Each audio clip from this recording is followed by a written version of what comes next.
Okay, here we go, ladies and gentlemen. This could and well be, should be. I'm struggling to speak English today, so just forgive me. Just forgive me. Feeling a bit fragile, a bit tired, but hopefully the thought of the STANNERLEE Cup victory will get me through. If we win today in Washington, and that's it, all said and done and won. You know what I'm saying?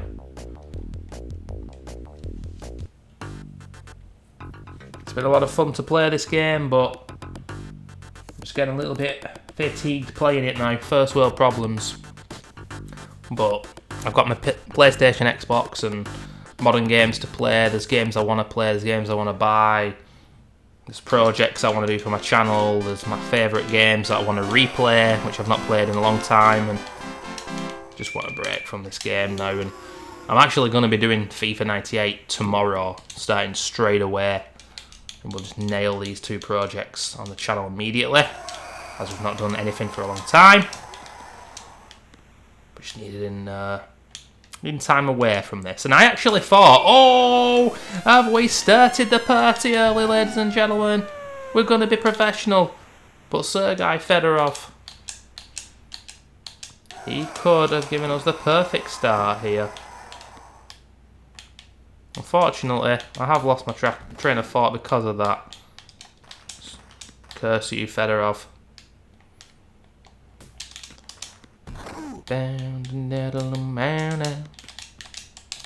Oh, that was it. When I went on the NHL 94 forums a few days ago for the first time in about a year, I realised that the version that I thought was the newest patch, you know, when I talk about how people mod this game, well, sorry, not this game, but 94.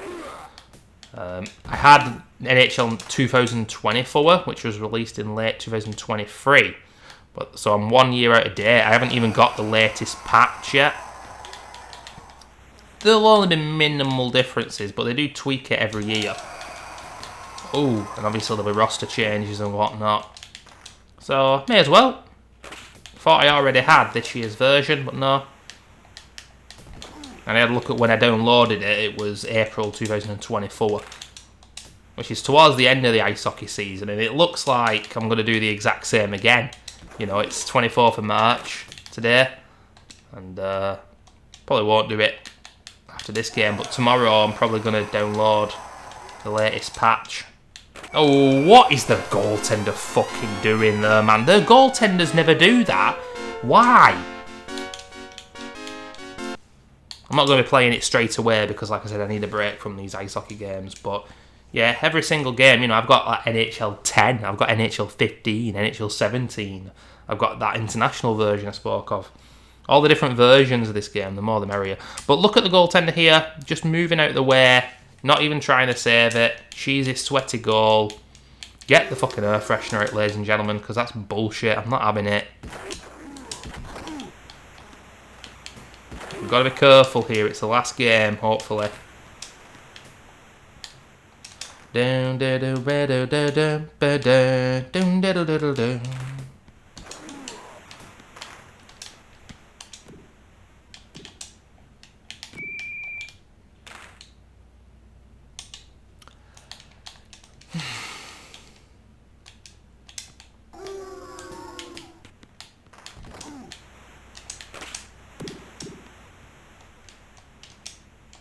Christ almighty, no one's stopping that puck. Oh, he ends up doing. And he did indeed hit one of my players hard there.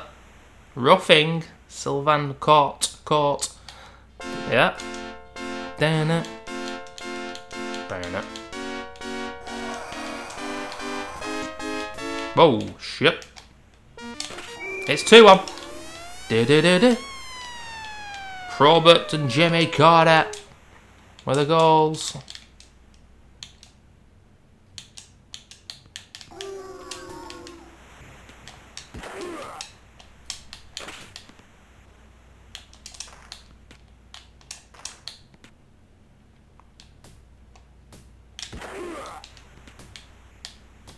That's something I'd like to do one day. I must have spoke about this before. You know, I've been pretty quiet. Well, not been quiet. There've been periods of quiet where I don't talk, and then I just completely talk utter insane babble and bullshit. Jesus Christ, fuck off! But one day I'd like to play the SNES version of NHL 94 specifically, and just see what it's like. I've watched footage of it on YouTube, and they still look very fun. In elements, I would say look better than the Mega Drive. Overall, it's not as good, I don't think. But why not, you know? Why limit yourself to just a little bit of grit hockey when you can have so much grit hockey? But I actually don't even have a SNES emulator. I know with the RetroArch emulator you can have it an all-in-one retro system, but RetroArch is a bit of a pain in the arse for me personally. I just use it for PS1 games. Started using it last year and it's like, oh my god, it's the exact same fucking goal, man, but from the other angle. Are you kidding me right now? Are you actually kidding me? Talking about motherfucking RetroArch and this happens. But yeah, RetroArch, it's all about the core. It's like, load the content, load the core. The content, the core, all these like confusing bullshit things. Like, fucking Jesus, let me play the game. Yeah, the goaltender not even trying to save it. Making my piss boil, man. Seriously infuriated by it. Okay, you want to have a bit of a battle game? We'll have a little bit of a battle here. One last time, you pieces of shit. Number 22, breakaway, takes a shot early. I fear that they're going to score every time they attack at the moment with some nonsense goal. But look at this for gameplay. That would have been a great goal. Well, we're still winning towards the very end of the first period here.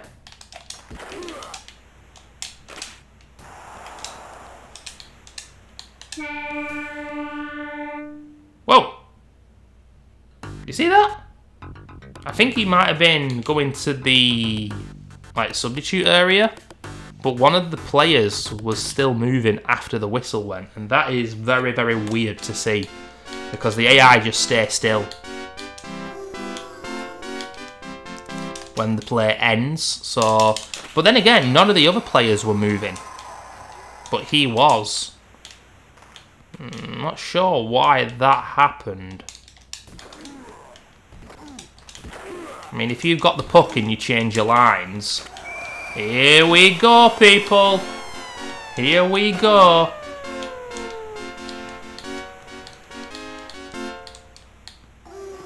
We're doing this. It's an absolute motherfucking goal fest. And the game wants to have the last say. It really does. No, it won't be the last say. I'll come back and win anyway. You motherfuckers. I've seen this as well. Seen it all before game. Konstantov, 2 minutes. You're going to put all my players in the penalty box. Don't give a shit, man.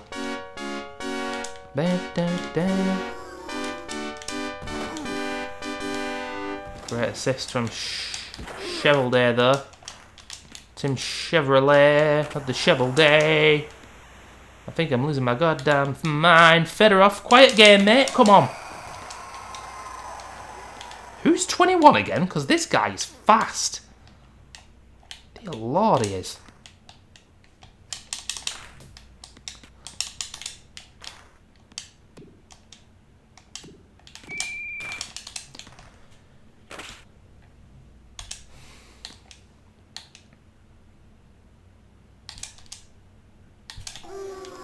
I still never known if there's some kind of secret technique with the face-offs in this game.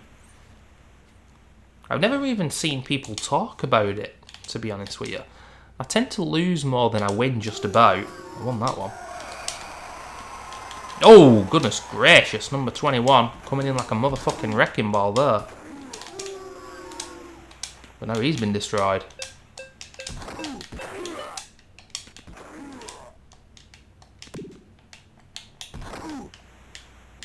Number 16. Oh, good save from the goaltender. Ooh.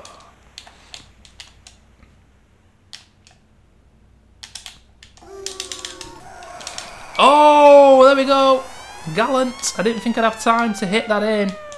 Very close range.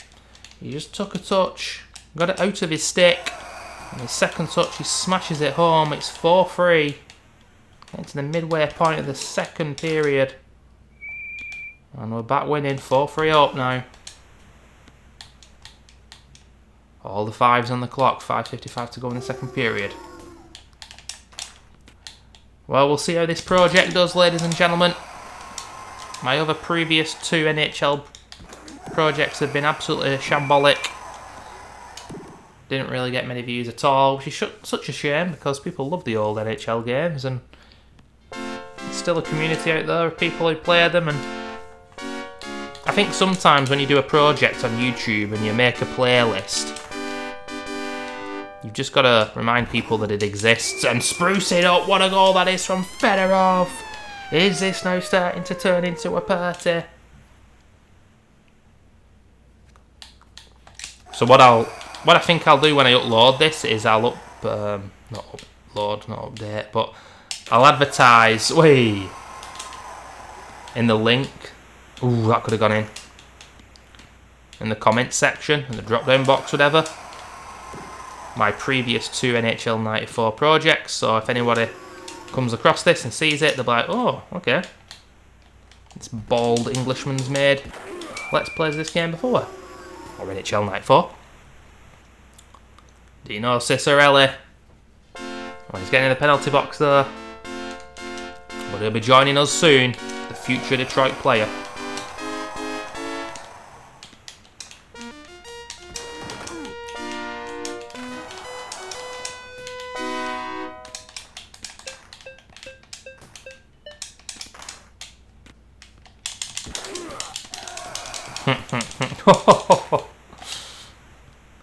Brilliant goalmouth scramble there.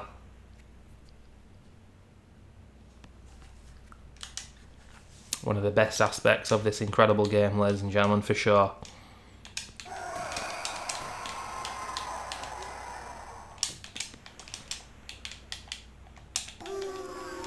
Brilliant challenge there from number 12. I know there's going to be a challenge back against the wall here. It's Gerard Gallant. Now, he's one of my favourite players, but he started in a hard position. He's got about 3 punches in a row. He was going to get a 4th in, and he ended up doing so. Oh, shit. Oh, and there we go. It's a gut punch to win it. Maybe some broken ribs. Iafrate, whatever his fucking name is. He's lost 2 fights now in this series.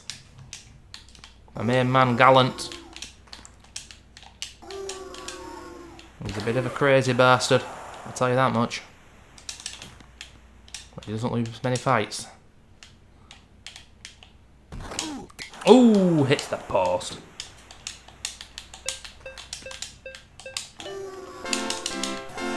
Great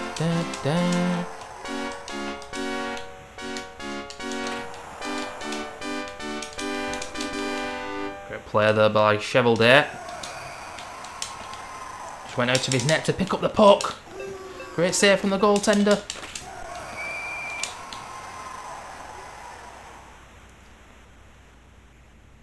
This guy's the bad boy, isn't he? Court here. In the penalty box quite a few times. Sylvain Court. It's almost like an African name, that. I mentioned about like British players in the NHL. I wonder how many non-Caucasian players there were. Look at that, you don't see that very often. Knocked off the puck for no reason, god damn it.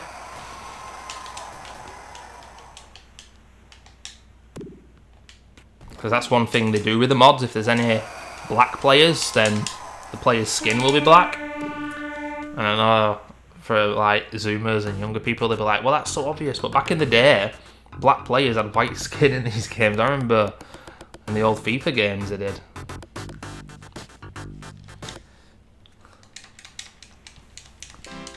Pretty crazy.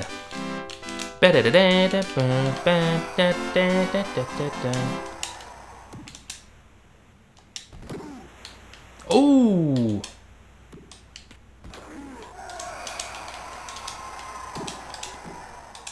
Ladies and gentlemen, it's the third and final period.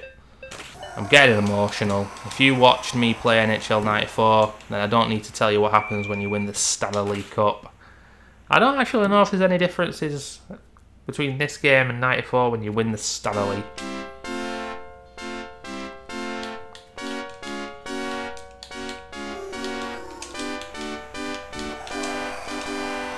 I do know that the game doesn't let you control your player. Ooh, that nearly looped in. You'll see a little Stanley Cup. Your players will celebrate for about 10 seconds, if that. And then it's all over.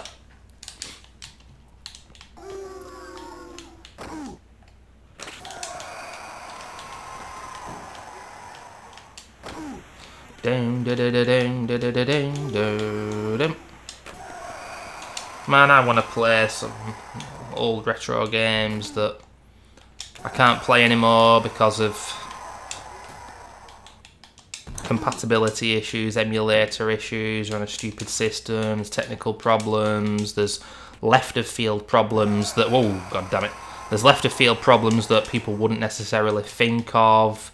You know, and in that sense, the first one that comes to mind that I can say as an example is something like Splinter Cell Pandora Tomorrow. Very unique circumstance and situation where, because of the game's unique technology and lighting when it was released in 2004, wait, it's not actually on Steam.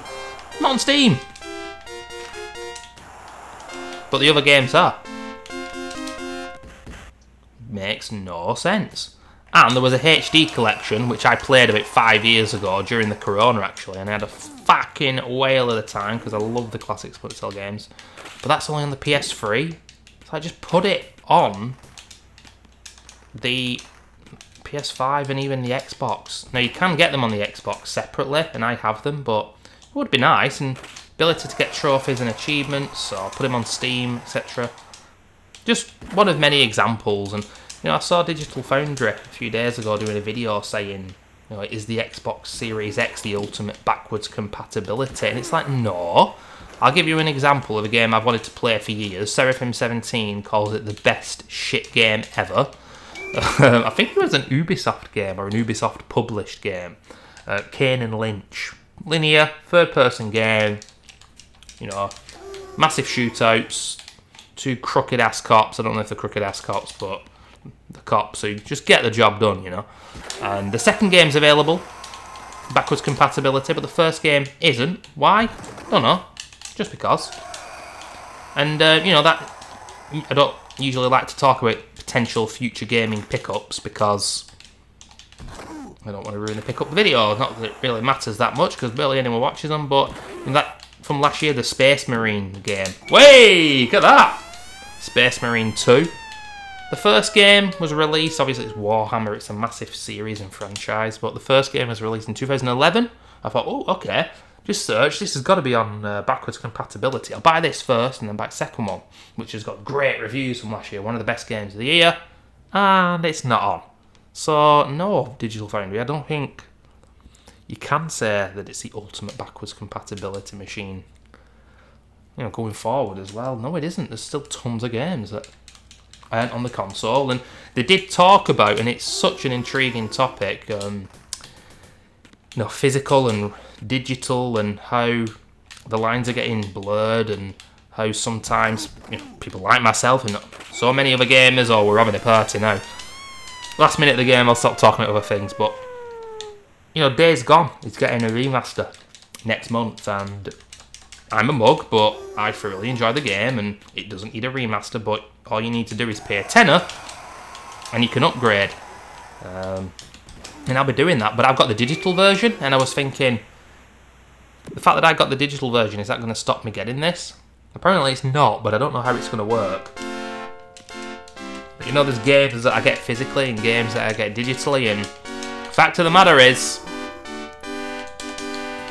playing the drinking game, drink up, ladies and gentlemen, but the house flood that happened for me on New Year's Day, I mean, obviously most people don't have the games in an area which could be flooded, but being in a bungalow, my games are very low level, you know, mostly all ruined. Oh, what a goal that could be. If they were all digital, obviously my console could have been ruined, but yeah, if they were all digital, I wouldn't have lost a single goddamn game. I love physical though, and I don't think it's just, well, I don't care if it's just sentimentality, you know? It's nice to have a physical copy of a game that means a lot to you. That shouldn't be so strange to say, but the people who are making money off the gaming industry, they don't give a damn about that.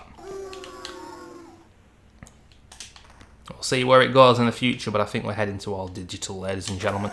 No doubt about it. But here we go. Who's going to be lifting that STANNERLEE Cup? I can't wait for this moment. Here we go! Ladies and gentlemen, there it is. I don't even know where it is. And funnily enough, because we're shorthand, there's only 3 players out there enjoying lifting the trophy. You know what would have been nice? If the players at the side all came onto the ice. That would have been a lot of players. But look at these 2 motherfuckers.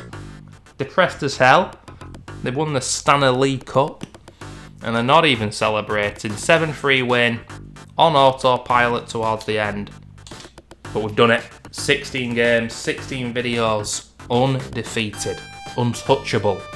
The Detroit Red Wings. And I hope my team, Detroit, can get back to winning ways. But, you know, Montreal.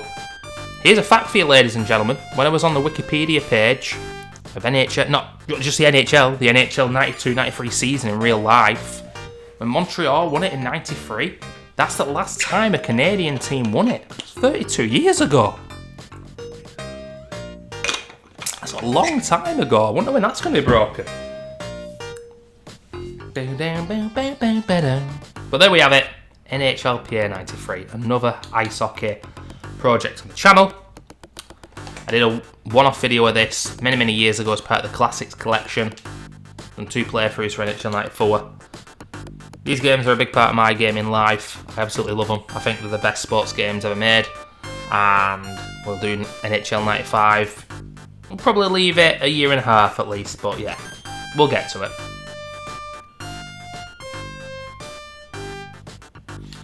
Let's just check out the goals and assists. After that 7-3 victory. Yzerman, you know, he's on 17 goals and he's been on 17 goals for quite a long time. Yzerman nearly caught him up. Not scored for the last 3 or 4. Probert with 11, love that guy. And look at Probert there. He's a man on a mission. You know, he's won some fights, he's a crazy motherfucker. Big bad Bob, 0 assists. That's crazy. Fedorov, 11 goals and 9 assists. He can do a lot better on this game. But still an integral player, 104 shots, that's absurd. Gallant, really enjoyed him. Jimmy Corner with 11 assists. Konstantov with 12 assists. Nicholas Lidstrom, the legend, getting 1 goal in amongst it all. And look at Racine though with 10 assists. Fair play to him. Cheveldae, the goaltender, with 6 assists. And you know, it says 0 goals there. Well, that's actually bullshit because he did get a goal. It even said so, but it doesn't count it. I think it was in the last video, wasn't it? He scored a goal. The game's not having it. And there it is, ladies and gentlemen. The flashing Detroit banner at the bottom. That's what the blood, sweat and tears have been all about. So that's the end of my NHLPA 93 Let's Play. I'm going to chill now, watch YouTube and watch a mix of politics, football, music, left of field nonsense, and people getting shot at by the police, because I like those kinds of videos. Not because I'm a masochist and I'm a lunatic, but because it gives you a perspective on the job they do. And quite simple, there's some really interesting documentary stuff on YouTube. Christ almighty, I'm going off a tangent now, but thanks for watching, guys. Much appreciated. NHL 95 will come in about 18 months on the channel. Next, FIFA 98. Gaming pickups. There's going to be a Steely Dan worst to best. And I'm still umming and ahhing. I might put it out as a community poll and just say to you guys, look, I've not got physical vinyls, but if I were to do a vinyl pickups video without the physical vinyls, do you give a shit? Does it really matter? In the grand scheme of things, no it doesn't. I'm waffling. I need to be sectioned. Ladies and gentlemen, see you soon.